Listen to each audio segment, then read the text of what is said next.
So ito yung sign na sira yung alternator. Okay, patayin ko tapos papanda rin.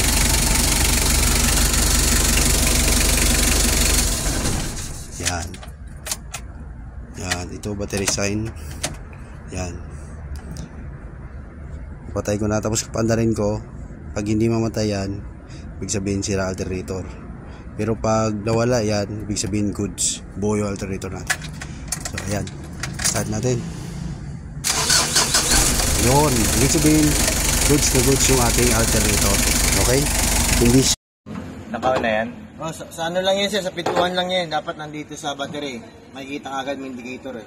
Kaya lang wala talaga. I-on mo nga, i-on mo. Sir? On mo. Naka-on na yan sir. Nakabukas? Naka-on na yan. I-start mo. Wala. Ano? I-bumain mo. Wala eh. Sige. Wala. So ayan na sir, okay na. Yung problem dito is yung connection. Yun o. Yun. Kanina walang karga eh. Mataas yung voltmeter eh. So ngayon ito, voltmeter. Yan. So pag nilagyan ko ng gas yan, pataas na yun sa 14. Yan o. Yan. Baba, taas. Ayos. Mana na siya. Ano? 13 yan, 13.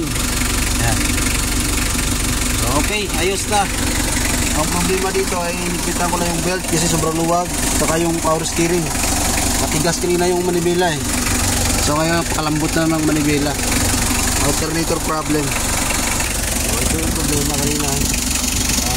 Kaya yung mag-start. Saka hindi nakakarga yung battery. So ano dito, corroded lang pala. And so sa mga merong mga alternator, dapat i-check nito. Kasi minsan nagkakaaro dito, nag-aamido. Yan. Kaya linisin nyo lang ng liha. Saka dito rin sa positive. Minsan dito na nag-ground dito, nasusunog, dumidikit ito dito. Yan. Kaya ganyan, nalulubat ang battery natin. Saka masisira din ang alternator niyan. Kung andar mo spark, masisira yung ating diode or IC. Yan. So kailangan parating titingnan dito. Saka yung lock dito ng battery, yan, lagyan natin yan. Lock. Okay. So sana merong ganito. Yan, isusuksok ko lang dito.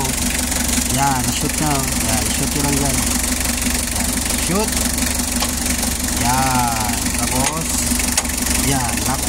Tapos yung yung nilalak niya dito. Parang yung musog yung battery, parang yung magalaw-galaw. Yan. So, simple lang yan. Yan, ganito. Sabit ko lang dito. Press nyo. Yung squeezer. Nalagyan nyo lang tornilyo. Ayan. Tapos ikitan.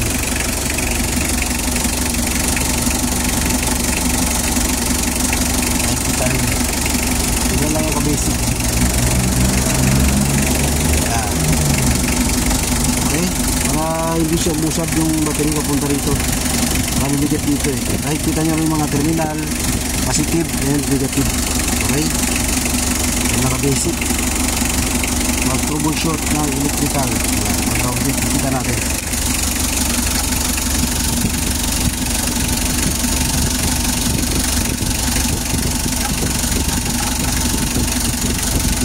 Yun. Okay na. So, tingnan nyo. Yung ano yan. Ayan. Maglagay tayo ng ilaw. Bayan ng 12. Hazard. Yan. Dapat sa 12 yan. Yan. Okay. Ang binaba ko naman, tanggalin ko hazard, akyat yan. Tapos, patayin yung mga ilaw. Atas yan. Yan. Diba? Ibig sabihin, nagkakarga na yung ating alternator. So, ang main problem, maluwag yung ating alternator belt. Ibang luwag. Kaya hindi siya nagkakarga. Tapos yung linya dito back oh. Yan. Saka dito rin. Corroded lang. Amigo na. So yan, okay na. So maraming salamat sa inyong panood. Sana may natutunan kayo ng mga basic trouble. Okay? Maraming salamat.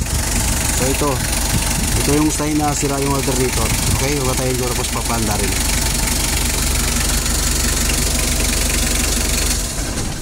Yan. Yan. Ito battery sign. Yan. Patay ko na tapos papanda rin ko. Pag hindi mamatay yan, ibig sabihin sira alternator. Pero pag nawala yan, ibig sabihin goods. Buo yung alternator natin.